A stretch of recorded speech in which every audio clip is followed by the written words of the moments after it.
Hey, what is going on, everybody? You guys are tuned into episode number 143 of the weekly Give and Go, brought to you by thehoopdoctors.com. Of course, I go by the name of Kevin Burke. The New York Knicks, should they trade Iman Shumpert or should they not trade Iman Shumpert? The Knicks are off to a horrendous start, which sadly is not that surprising. This is coming from a Knicks fan. So everybody's in full-on panic mode. Me too. Again, should they trade Iman Shumpert or should they not? It was rumored that they were talking to Boston about Rondo. Danny Ainge shot that down. The name that we've heard and are continuing to hear is Kenneth Faried in Denver. If it's a matter of Shumpert for Faried, given the fact that Tyson Chandler is out, I say do it. Yeah, I say go ahead and do it. I'm a fan of Shumpert. I like Shumpert's game. I like what he brings to the table. I'm a fan. But maybe you do it. He's a great perimeter defender on a team where nobody plays defense. So I get all that. Again, with Chandler being out, Artest, he's hobbled, he's old.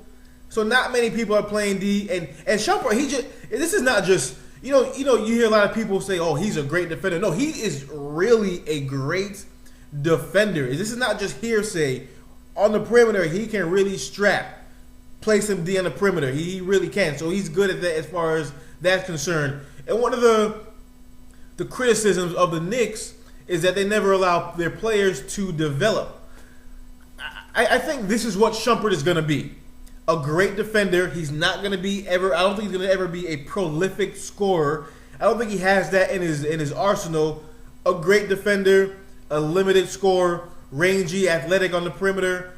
But Faried, he's just a beast around the basket, a rebounder, an intimidator, a shot blocker. He's a go-getter. He catches alley-oop from like the entire length of the floor.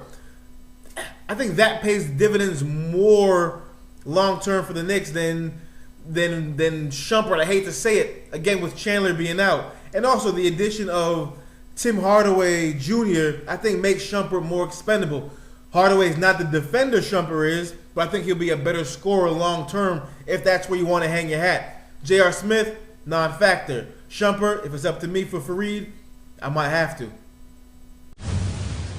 Let me tell you guys something right now. Paul George is about to be your MVP.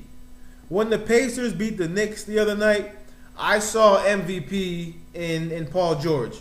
Earlier in the year, Roy Hibbert said he predicted Paul George would win the MVP. I told Roy Hibbert to pump your brakes. I said you're about 2 years away from him even being in the conversation. I was wrong. Again, when they beat the Knicks the other night, I just saw MVP.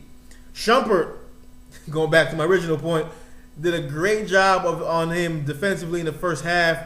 But in the second half, in the fourth quarter, in OT, he just kind of took over, primarily because Shumpert wasn't in the game. But you just saw something. If the Pacers end up number 1 or number 2 in the East, I don't see how you don't give the MVP to Paul George. So Kobe is back at practice. He's been medically cleared. He's going full speed.